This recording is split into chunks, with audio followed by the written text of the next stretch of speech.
Hello, and welcome to Emma's ESL English. I thought I'd do a little bit more of an introduction to myself. I was born and brought up in the UK, but I have traveled quite a lot. So I thought this time, giving you a little bit of listening practice, I could tell you a little bit about where I've traveled in the world. After a holiday in Brittany when I was a very small child, the next holiday abroad was in Portugal, which was a much more traditional British holiday. I realized very quickly that I could only cope with lying on the beach reading a book for about 20 minutes and then I was done. I really didn't have much interest in holidays after that. When I was in university, my mum suggested I go on the Camp America program. And you know that way when your mum suggests something and you just really don't want to do it because it's her suggestion, but it's actually a really good idea, and so you have to do it. It was one of those moments.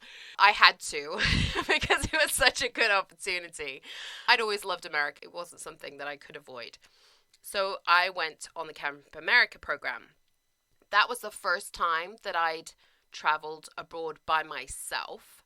I went to a Girl Scout camp in Buffalo, New York State. The whole experience was very positive, and at the end, I went to New York with some friends, and that was really great. But the very beginning was a little bit stressful. We got off the plane in New York to be told that our plane going to Buffalo was cancelled due to a storm. And so we were going to have to take a bus for the rest of the way, which was not ideal. It was going to be 8 hours in the bus. And we stood on the tarmac for ages waiting. And finally, some of the passengers on the bus got really angry at the staff. Like, why are we waiting for so long? And it turned out we were waiting for pizza, but because of their bad behavior, we never got our pizza. So we set off in a bus for 8 hours to arrive at our destination at 4 in the morning when nobody was awake. It was not an auspicious beginning, but it did turn out to be a very positive experience. The second year, I went to a camp in Michigan, then on a group organized trip from Chicago across the country to San Francisco, which was awesome. And definitely those experiences really increased my love of America. Then I came back to the UK, finished my university. I'd been working in retail anyway, so I decided I was going to work on cruise ships. So I set off again for American shores. I had about a year and a half working on cruise ships, working in retail, which was very exciting. The cruise ships mostly went from America. Most of our customers on board were from America. And we went around the Caribbean. I came back to the UK and I got a proper job in an office. I thought I wanted an office job. I was sure that's what would be right for me, working in an office, sitting in front of a computer, being very busy. Hated it. I quickly decided that this was not going to work for me and I was much more interested in traveling. So I decided to do my CELTA course. It took about 3 months to do my CELTA course, and it wasn't long after that that I got a job in South Korea.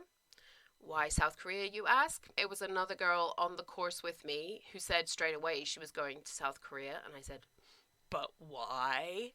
And she said, the money's really good. And I thought, yeah, that's a good reason. So I went to South Korea, and my first year in Korea was in a traditional ESL school, mostly university students and adults, conversation classes, traditional textbooks. A very positive experience, lots of excellent English teachers that I could learn from, so it was great. Then after that, I thought, oh, I need to travel the world with my exciting CELTA, so I popped off to Italy. I thoroughly enjoyed working in Italy, another very traditional English language school. I learned a lot. I worked with business students. I worked with some younger students for the first time. But Italy is expensive. I was living in Milan, and I really enjoyed Milan. I loved the buildings. I loved going on my days off. I just used to go on the subway and the metro and pop up somewhere in the city and go for a walk, and I loved it.